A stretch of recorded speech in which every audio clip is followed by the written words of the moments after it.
मध्य प्रदेश की मालवा निमाड़ में सिंधिया की जन आशीर्वाद यात्रा की सफलता से बीजेपी को ये एहसास हो गया है कि सिंधिया हिट है। और इसके बाद क्या कांग्रेस के गढ़ छिंदवाड़ा राघोगढ़ जैसों को भेजने के लिए बीजेपी को नागरिक उड्डयन मंत्री ज्योतिरादित्य सिंधिया के रूप में सबसे मुफीद चेहरा मिल गया है? ये बात हवा हवाई नहीं बल्कि खुद बीजेपी प्रदेश अध्यक्ष के बयान से समझी जा सकती है। सिंधिया पार्टी को आगे ले जाने में कसर भी नहीं छोड़ रहे। देखिए, दौरे संगठन ये चीजें तय करता है, बीडी शर्मा तय नहीं करते, न सिंधिया जी तय करते।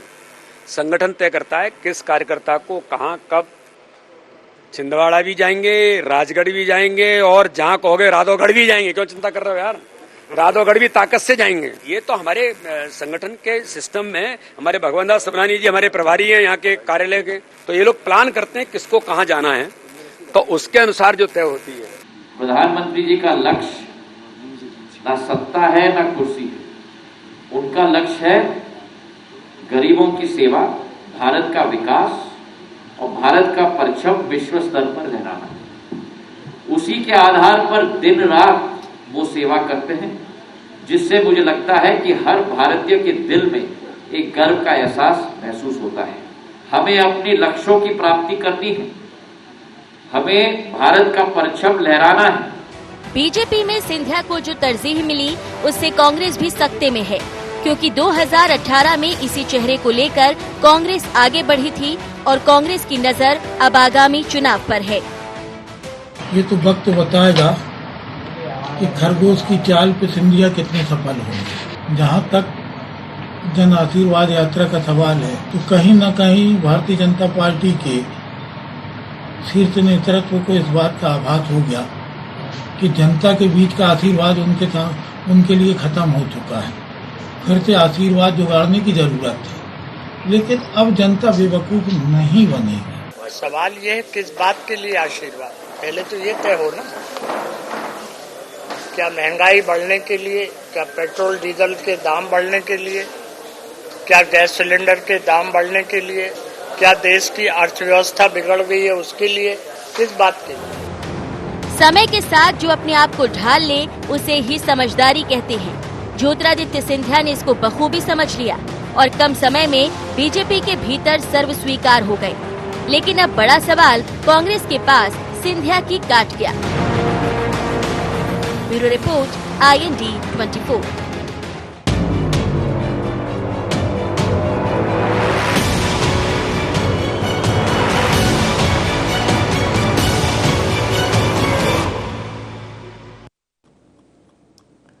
नमस्कार, IND agenda Scindia hit BJP में फिट में आपका स्वागत है। मैं हूं आपके साथ नवीन पुरोहित। चर्चा को विस्तार देंगे उसके पहले IND एजेंडा के मुख्य बिंदुओं की तरफ एक निगाह डालें। क्या होंगे सिंधिया की जन आशीर्वाद यात्रा के दूरगामी परिणाम? क्या जन आशीर्वाद यात्रा के जरिए सिंधिया ने फिर जीता जनता का दिल? क्या भारतीय जनता पार्टी के एक और दांव ने कर दिया कांग्रेस को बेचैन? दमोह पैटर्न की बात करने वाली कांग्रेस कब तय करेगी अगली रणनीति? नमस्कार, इन्हीं सवालों के साथ चर्चा में आप सबका पुनः स्वागत है। मध्य प्रदेश में भारतीय जनता पार्टी की जन आशीर्वाद यात्रा और जन आशीर्वाद यात्रा में सिंधिया जी का परचम कुछ इस कदर लहरा रहा है कि पूरा मालवा सिंधियामय है। और भारतीय जनता पार्टी के पटल पर आकर सिंधिया जी ने जो बात कही वो दिल को छू लेने वाली थी। उन्होंने कहा कि मैं अतीत का महाराज हूं और वर्तमान का ज्योतिरादित्य, और मेरी ज्योति और मेरे आदित्य के आलोक से सेवा भाव का यह प्रकाश समूचे पटल पर फैलेगा। उन्होंने कहा कि मेरा एक ही स्वप्न है जो हमारे देश के प्रधान सेवक का स्वप्न है कि गांव गरीब और किसान की सेवा करना है।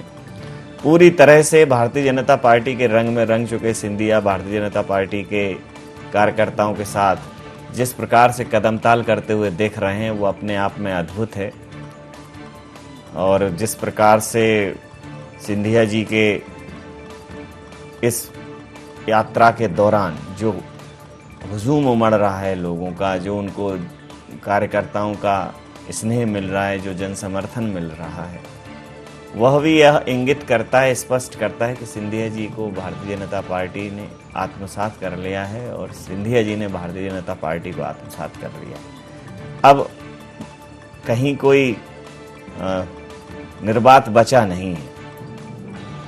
कांग्रेस कह रही है कि किस बात का जन आशीर्वाद मांगा जा रहा है वो उनकी समझ से परे है, लेकिन सवाल यह भी उठता है कि दमोह में कांग्रेस ने जो जीत हासिल की, तो अब आगामी उपचुनावों में और फिर चुनावों में कांग्रेस की क्या रणनीति रहेगी, इसके लिए कांग्रेस क्या कुछ करने जा रही है, तो इसी मुद्दे पर करेंगे चर्चा। हमारे साथ चर्चा में शामिल हैं दिनेश राय मुनमुन जी, भारतीय जनता पार्टी के विधायक हैं हमारे साथ। ब्रजेश पांडे जी, प्रवक्ता कांग्रेस, हमारे साथ हैं। अक्षत शर्मा जी, वरिष्ठ पत्रकार, हमारे साथ हैं। आप समस्त महानुभावों का बहुत बहुत स्वागत है। दिनेश जी, बड़ी जल्दी सिंधिया जी ने आपकी राय में राय मिला ली, क्या मतलब, क्या फॉर्मूला क्या देते हो?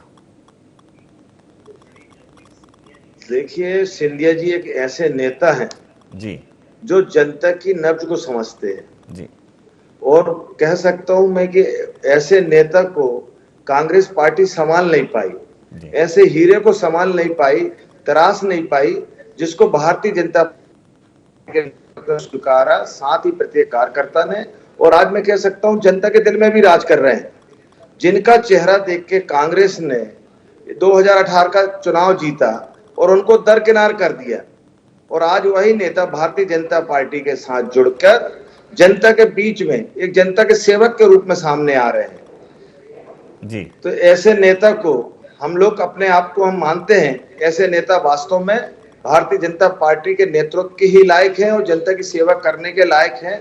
कांग्रेस में इतने दिनों उन्होंने अपना जो समय बिताया है उससे कांग्रेस को उन्होंने मजबूत ही किया था, लेकिन वो अपने परिवार को संभाल नहीं पाई। कांग्रेस अपने परिवार के बहू बेटी बच्चों का रखवाला करने वाला जो नेतृत्व घर का है, वो अपने बच्चों को, बहू बेटी को संभाल नहीं पाया, उनको दुख दर्द नहीं समझ पाया, और आज अगर वो भारतीय जनता पार्टी में आ गए हैं तो उसको लेकर टीकी टिप्पणी करना ये कांग्रेस को अब शोभा नहीं देता। उनका कहीं से भी राइट नहीं बनता कि सिंधिया जी खिलाफ बोल पाए। जी ब्रजेश जी, आप संभाल नहीं पाए, खुद का दाम खोटा परखने वाले को क्या दोष? जो मुखिया था वो उसका परिवार का सही तरीके से संचालन नहीं कर पाए। अब जब सिंधिया जी को एक उचित मंच मिला है और जहां वो अपना पूरा 100% दे रहे हैं, तो आपको कष्ट हो रहा है? देखिए, बड़ी स्पष्ट बात, सिंधिया जी के पिताजी स्वर्गीय माधवराव सिंधिया जी का भी चंबल संभाग, ग्वालियर संभाग और आपके मालवा अंचल में शुरू से बड़ी जबरदस्त है, और बड़े महाराज के समय से ही पूरा इलाका सिंधिया जी का है। वहां पर इन्हीं के आधार पर कांग्रेस कई कैंडिडेटों का चयन किया, उसमें से कई लोग चुनाव जीत करके भी आते थे। इसके अलावा अगर आप समझे कि विंध्य प्रदेश का इलाका रहा हो या बुंदेलखंड का इलाका रहा या महाकौशल का इलाका हो, यहाँ पर इस परिवार ने वो पकड़ नहीं बनाई थी जो इन जगहों पे बनाती है। मेरा मानना ये है नवीन सर कि सिंधिया जी कांग्रेस में अपने टैलेंट के बूते, अपने परिवार की प्रतिष्ठा के बूते, क्योंकि उनके फोर फादर के नाम पर देश में कॉइंस चलता था, जीवाजीराव सिंह, उन्होंने अपनी पहचान बनाई, अपनी आप कांग्रेस को उनके अपमंडल से कभी कोई सीखा, और कांग्रेस ने उनको 3 बार केंद्रीय मंत्री का महत्वपूर्ण अहदा दिया, ऊर्जा मंत्री बनाया, केंद्र सरकार के अंदर महत्वपूर्ण मंत्रालय दिया, तो संचार मंत्रालय दिया। हम समझते हैं कांग्रेस ने उनको वो गुरु उत्तरदायित्व दिया कि श्रीमती प्रियंका गांधी वाड्रा जी के साथ उन्हें ऑल इंडिया कांग्रेस का जनरल सेक्रेटरी बनाया, वही चेंबर था सिंधिया साहब का भी, और कांग्रेस कभी भी उनके प्रभाव मंडल को लेकर भी गुरेज नहीं करती, और कांग्रेस में महाराज की आज वो खुद स्वीकार कर रहे हैं कि महाराज से भारतीय जनता पार्टी में आने के बाद जो एक नया कल्चर उनके सामने अडॉप्ट हुआ है वो भाई साहब कि राज परिवार देश का सबसे बड़ा राज, इस राज परिवार का हर सदस्य अपने को राजकुमार या राजा 1947 के बाद देश को भले आजादी मिल गई हो, लेकिन इस परिवार ने या जो भी देश के राज परिवार आज भी अपने को श्रीमंत या महाराज की पदवी की देना चाहिए, चाहे वो बीजेपी में हो चाहे वो कांग्रेस हो। तो मैं समझता हूं कि ये तो परिवर्तन हुआ है, लेकिन जो अगर इस चीज का आकलन किया जाए कि उन्होंने जो आज इंदौर में 6 घंटे की यात्रा 17 किलोमीटर की यात्रा 6 घंटे में तय किया, इसी तरह का जल सैलाब उनका कांग्रेस का सवाल। जहां तक सवाल है संभालने न संभालने वाली बात की, कांग्रेस ने उनको बड़ी जिम्मेदारी दी। ऑल इंडिया का जनरल सेक्रेटरी बड़ी पोस्ट होती है, वो भी प्रियंका जी के साथ, वो भी एआईसीसी में उनका विशेष चेंबर, ये बड़ी चीज। अब कहाँ कैसे क्या परमुटेशन कॉम्बिनेशन राजनीति में हो जाता है, इस पर मैं नहीं जानता, लेकिन मैं सिंधिया जी की प्रभामंडल को, उनकी योग्यता, उनकी दक्षता, उनकी गुणवत्ता को नमन करता हूँ, जिस पार्टी में भी रहे भविष्य की शुभकामनाएं। जी, अक्षत जी से प्रतिक्रिया ले लेता हूँ। अक्षत जी, जिस प्रकार से सिंधिया जी को लेकर कांग्रेस हमेशा एक सवाल उठाती रही थी कि भारतीय जनता पार्टी में देखते हैं कितने दिन एडजस्ट होते हैं, एक तो सिंधिया जी का अपना ईगो, एटीट्यूड, और फिर भारतीय जनता पार्टी का काडर, उनका अनुशासन, ये मतलब का रहीम कैसे निवे केरवेर को फेर, उस टाइप की स्थिति थी कि बहुत ही अपोजिट तरह से प्रस्तुतिकरण हो रहा था कि विपरीत, अगर स्वभाव के स्तर पर देखा जाए तो विपरीत ध्रुव हो जाएंगे सिंधिया जी और भारतीय जनता पार्टी का संगठन। लेकिन जो कांग्रेस की उम्मीद थी उसके विपरीत सिंधिया जी और संगठन जिस प्रकार से कदमताल कर रहे हैं और सिंधिया जी जिस प्रकार से भारतीय जनता पार्टी में हुए हैं, उनका ये नया स्वरूप वाकई में कांग्रेस को आश्चर्यचकित करने वाला है और बड़ा प्रभावी भी दिख रहा है। क्या कहें?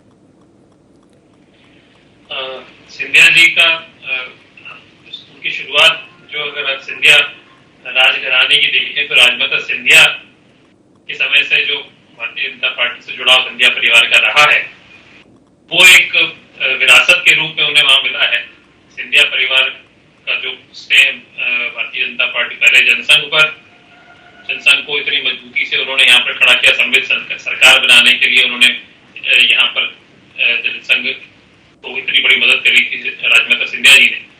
उसी परिपाटी को बढ़ाते हुए आज ज्योतिरादित्य सिंधिया ने जिस तरह से भारतीय जनता पार्टी में अपने आप को आत्मसात किया है, तो आपका कथन बिल्कुल ठीक है कि विपरीत ध्रुव होते हुए भी, मतलब जहां कांग्रेस में ये समझा जाता था कि वो उनकी ईगो को शांत करना, उसके साथ में तालमेल बैठाना भारतीय जनता पार्टी के संगठन में, वो बहुत बखूबी उन्होंने उसको बैठा लिया है। और आज की जो जन आशीर्वाद यात्रा शुरू हुई है, हालांकि ये मोदी जी का दिया हुआ टास्क है जिसको कि सभी नए मंत्रियों को पूरे देश भर में चलाना है, लेकिन सिंधिया जी ने जिस तरह से अपने आप को भारतीय जनता पार्टी संगठन के साथ में आत्मसात किया है, तालमेल बैठाया है, उसका परिणाम हमें मालवा अंचल में देखने को मिल रहा है।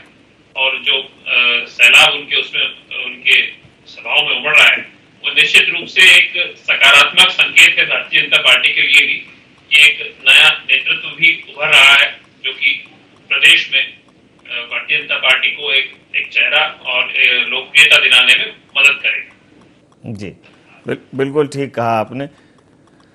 ब्रजेश जी, सिंधिया जी कहते हैं ना कि घर का भेदी लंका ढाए।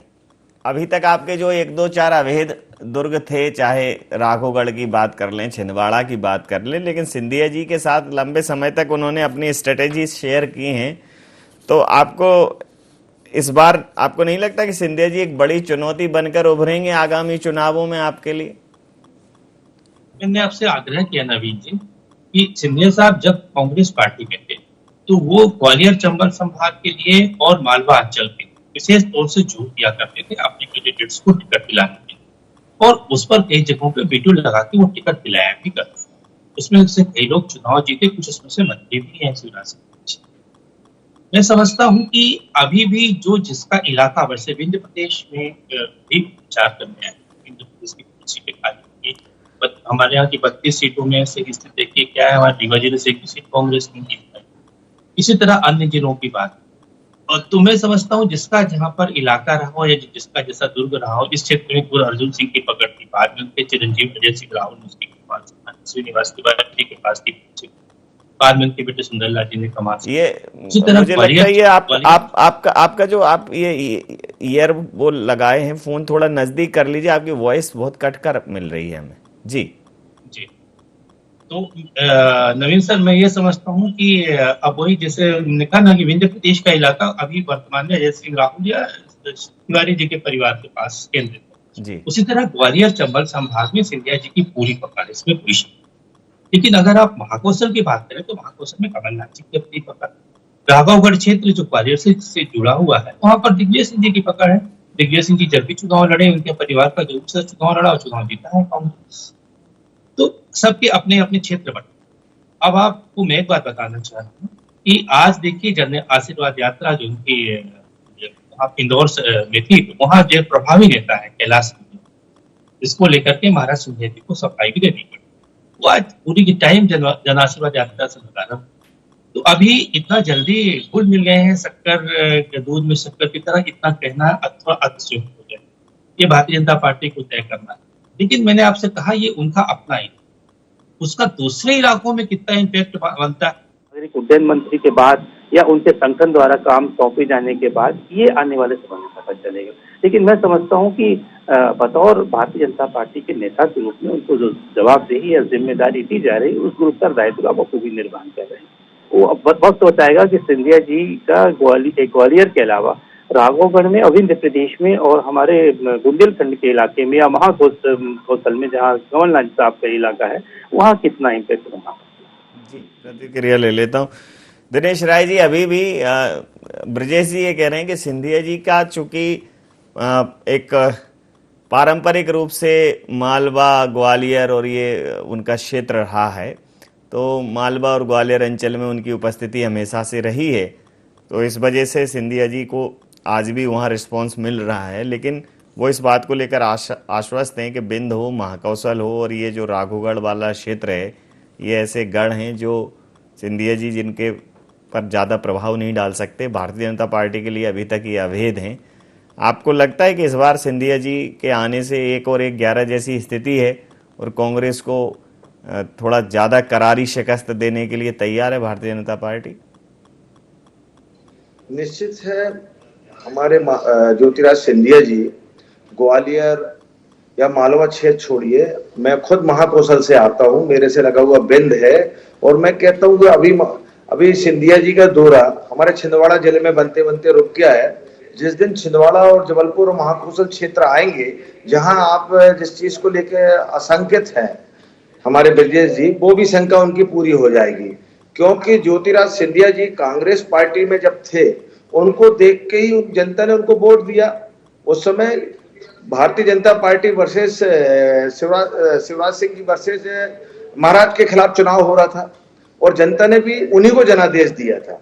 लेकिन उस जनादेश को उन्होंने बिल्कुल अपमान करते हुए ऐसे व्यक्ति को बैठा दिया जिसको जनता ने जनादेश नहीं दिया, और जिनको जनादेश दिया, जिनको आपने महत्व नहीं दिया, जिसकी वजह से उन्होंने अपनी पार्टी को छोड़ा और आज भारतीय जनता पार्टी में आ गए। लेकिन भारतीय जनता पार्टी में आने के बाद कांग्रेस को चिंता नहीं करना चाहिए। जिस समय वो थे जब उन्होंने चिंता नहीं करी मध्य प्रदेश सरकार में, आज उनको लेके सशंकित क्यों है?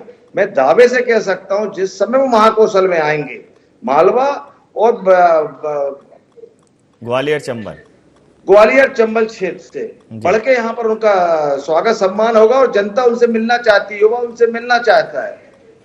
उनका जो प्रभाव है, बातचीत करने का कार्यशैली और जिस तरीके से वह जनता जनमानस में एक आम मतदाता, आम कार्यकर्ता, आम व्यक्तित्व के धनी होकर जनता से जो मिलाप करते हैं, वो उनका एक अलग तरीका है काम करने का, जिसको देखकर कांग्रेस में अभी से इतनी शंका है। और आने वाला चुनाव निश्चित है सिंधिया जी का बहुत बड़ा फर्क पड़ेगा और कांग्रेस को मुंह की खानी पड़ेगी, क्योंकि उन्होंने जो 15 महीने में जो जनता को जनादेश के बीच में करना था, आज अगर वो जनादेश में जा रहे हैं, जनता के बीच में जन आशीर्वाद लेके जा रहे हैं, तो इसमें कांग्रेस को क्यों तकलीफ हो रही? आप भी लिख लो ना जनता के बीच जन आशीर्वाद लेने, क्योंकि आपने 15 महीने में जो किया उसका जन आशीर्वाद ले लीजिए। जन आशीर्वाद क्या? जनता से चुना हुआ जनप्रतिनिधि जनता के बीच में नहीं जाएगा तो किसके बीच में जाएगा? कांग्रेस के बीच में जाएगा। जनता जन आशीर्वाद तो जनता ही देगी ना। आपकी बात पर कुछ कहना चाहते हैं ब्रजेश जी? कर लीजिए, ओपन राउंड है, दोनों लोग चर्चा कर सकते हैं, कर लीजिए। क्या कहना चाह रहे थे? दिनेश जी, सबसे महत्वपूर्ण बात आप क्यों भूल जाते हैं? अभी हाल ही में दमोह का उपचुनाव हुआ है, वो रिजल्ट आपके सामने। आप दोनों लोग बात कर सकते हैं, ओपन है। जी हाँ, दूसरी महत्वपूर्ण बात आपको दिनेश जी नहीं कहना चाह रहा हूँ।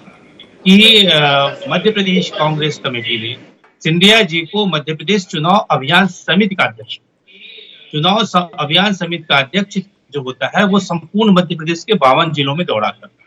और उन्होंने अपने हर प्रवास में कहा था, हर जिलों में कहा था कि इस जिले को मैं वोट दे रहा हूँ, या यहाँ ये चीजें हैं, इस प्रॉब्लम को सॉल्व करेंगे, या इसका इंफ्रास्ट्रक्चर ऐसा तैयार करेंगे। लेकिन जनता ने इन बातों को स्वीकार नहीं। मैं समझता हूँ ग्वालियर के चुनाव में जहाँ से गुनास चुनाव लड़े थे, वहां पर जब वो लोकसभा के चुनाव लड़े थे वो भी चुनाव भी उनका अपने मुद्दों पर आधारित था, लेकिन उसके बाद भी वो चुनाव जीत नहीं पाए। तो मेरा कहना यह है कि ऐसा नहीं था, कांग्रेस ने उनको बहुत बड़ी जिम्मेदारी दी। ऑल इंडिया कांग्रेस कमेटी ने उनको जब प्रभारी बनाया था, राष्ट्रीय महासचिव बनाया था, तो यूपी का प्रभारी, आधा उत्तर प्रदेश उनके पास था, एक भी सीटें कांग्रेस के हाथ में है। कांग्रेस ने उनकी ऊर्जा के हिसाब से, उनकी पोटेंशियल के हिसाब से, उनके स्पार्क के हिसाब से महत्वपूर्ण पद, लेकिन वो सीटें नहीं। नेता तो वही है। मैं ये समझ रहा हूँ कि जो जन आशीर्वाद यात्रा है उसकी समय आने दीजिए, कांग्रेस भी अपनी रणनीति के हिसाब से उसकी स्थिति तैयार करके जनता के बीच में आए।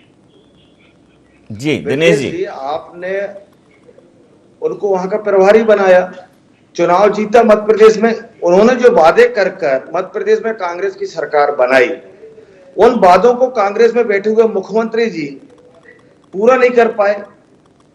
जो वादे उन्होंने उनके साथ मिलकर किया था जनता में, जो उन 15 महीने में जब आपने ट्रांसफर उद्योग को बढ़ा दिया, आप अपने बेटे को बढ़ाने में लग गए, एक राजा साहब अपने बेटे को बढ़ाने में लग गए और जनता को ठगा महसूस करने लगे, तो वो ईमानदार व्यक्ति ने यह समझ लिया, जान लिया कि इस पार्टी में रहने से जनता का अनादर हो रहा है, और जनादेश जिस उद्देश्य से जनता ने कांग्रेस को दिया या मेरा चेहरा देख के दिया, जे जनता की मैं मांग पूरी नहीं कर सकता, मैं कर्जा माफ नहीं करा सकता, मैं बिजली बिल माफ नहीं करा सकता, जनता को जो वादे करके हम चुनाव जीते हैं, इस वजह से वचन पत्र 5 साल का 15 महीने की सरकार लूट, वचन पत्र 5 साल का होता है और ट्रांसफर उद्योग करने के कारण मजबूरी में उन्होंने कांग्रेस छोड़कर भारतीय जनता पार्टी का दामन था और मोदी जी के पद चिन्ह में चलने का लिया। आज भारत, लेकिन आपकी पार्टी ने लोकतंत्र का कत्ल करके, चलिए अंतिम प्रतिक्रिया बनने जा रही है। अंतिम प्रतिक्रिया के साथ मानिए, आप इस बात को मानिए, देखिए घर का बेटी लंका ढाई वाली बात नहीं कर रहा हूँ, अंतिम प्रतिक्रिया के साथ चर्चा समाप्त करूंगा। के अंदर की बात लोकतंत्र का अंतिम प्रतिक्रिया के साथ चर्चा समाप्त करूंगा और जनता द्वारा चुन करके सरकार आपके ओपन राउंड में आप लोग मोहन परमिशन नहीं देते। अंतिम प्रतिक्रिया के साथ चर्चा अमेरिका में बैठे हुए लोग मध्य प्रदेश का उद्धार करने वाले नहीं है। अंतिम प्रतिक्रिया के साथ नहीं है, इस देश के कांग्रेस पार्टी राज करी है।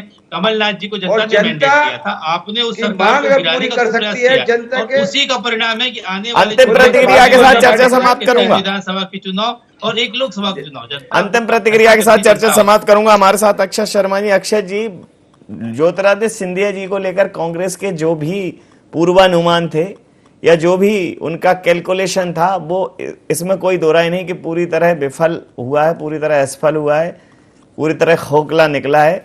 ज्योतिरादित्य सिंधिया जी को जिस प्रकार से भारतीय जनता पार्टी के केंद्रीय नेतृत्व ने, भारतीय जनता पार्टी के प्रादेशिक नेतृत्व ने हाथों हाथ लिया है, यह स्पष्ट है कि इससे स्पष्ट ये बात परिलक्षित होती है कि 2023 के विधानसभा के चुनावों में सिंधिया जी बहुत महत्वपूर्ण भूमिका निभाने वाले हैं।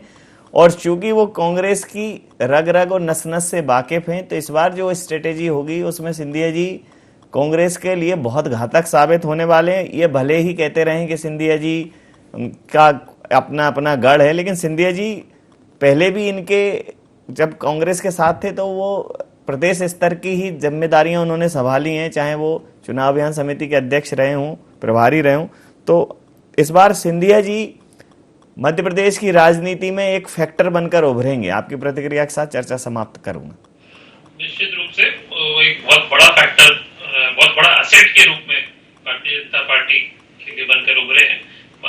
बड़ा अनुभव है उनके पास में, केंद्रीय मंत्री के रूप में जैसा पांडे जी ने बताया है कि जनरल सेक्रेटरी भी वो कांग्रेस पार्टी के राष्ट्रीय महासचिव रहे हैं, तो उसके बाद उनका पैन इंडिया जो एक्सपोजर है, अनुभव है, वो सब भी भारतीय जनता पार्टी की बहुत काम आएगा। और जिस तरह से आपने कहा कि संगठन ने और भारतीय जनता पार्टी ने उनको जिस तरह से अपने आत्मसात किया है, उन्होंने भी अपने आप को उसमें ढालने की कोशिश करी है। आपने देखा होगा कि जहां पर भी वो जाते हैं, वो स्थानीय जिला अध्यक्ष जो है भारतीय जनता पार्टी का, उसके घर पर भी जाते हैं, खंड कार्यालय में जाते हैं। सबसे पहले शुरुआत में ही उन्होंने नागपुर में जाके सदन के चालक मोहन भागवत जी से मुलाकात करी थी जी। तो ये सब दर्शाता है कि वो अपने आप को भारतीय जनता पार्टी की रीति नीति के साथ में आत्मसात करना चाहते हैं और उसके साथ वो आगे बढ़ाना चाहते हैं, और जिसका परिणाम जो है, जो आम कार्यकर्ता है वो अपने आप को उनसे जुड़ा हुआ महसूस भी कर रहा है और उसका परिणाम हमें दिख भी रहा है। 2023 के चुनाव में वो एक बहुत बड़ा फैक्टर होंगे। जैसा कि पता है कि मालवा और चंबल के क्षेत्र में उनकी बहुत अच्छी पकड़ है, हम सभी जानते हैं। वहां पर वो पहले कांग्रेस के लिए काम आती थी, अब वो भारतीय जनता पार्टी के लिए काम आएगी। तो अगला चुनाव कांग्रेस को अभी से कमर कस लेनी चाहिए, चुनौती खड़ी जी। समय सीमा के चलते मैं ये चर्चा यहाँ समाप्त करूंगा। आप समस्त महानुभावों का बहुत बहुत धन्यवाद, बहुत बहुत आभार। तो यह स्पष्ट है और एक तरीके से ये लिटमस टेस्ट की तरह है ये दौरा के सिंधिया जी के जो दौरे हैं वो बहुत ही प्रभावी हैं और उनका एक व्यापक प्रभाव पड़ने वाला है मध्य प्रदेश की राजनीति पर। और अब सिंधिया जी एक फैक्टर रहेंगे, वो फैक्टर जो चुनावों को प्रभावित करेगा, वो फैक्टर जो मध्य प्रदेश की राजनीति को प्रभावित करेगा, और जो उन्होंने कहा है वो वाकई प्रभावित करने वाला है। और अगर उनके शब्दों को मैं कुछ यूँ बयान करूँ कि महाराज मेरा अतीत है, अब मैं ज्योतिरादित्य हूँ, ग्रहण भले ही लगा हो कुछ क्षण, अंततः मैं आदित्य हूँ। तो सूरज की तरह चमकना, दमकना, आलोकित करना, प्रकाशित करना, ये मेरी नियति है, यही मेरा स्वभाव है और यही मेरा चरित्र है। तो प्लेटफॉर्म बदला है, अंदाज सिंधिया जी का बिल्कुल नहीं बदला, वही अंदाज है और उनके आभा मंडल में मालवा रंगा हुआ नजर आ रहा है। और जन आशीर्वाद यात्रा का निश्चित रूप से ये कहेंगे कि ज्योतिरादित्य जी की जन आशीर्वाद यात्रा सफल यात्राओं में शुमार की जाएगी, इसमें कोई दो राय नहीं है। और आगामी उनके जो दौरे होंगे वो मध्य प्रदेश के पटल पर सिंधिया जी के नाम पर और भी कई इबारत लिखने वाले होंगे। IND एजेंडा में नहीं, आप बने रहिए IND 24 के साथ और देखते रहिए IND 24। नमस्कार।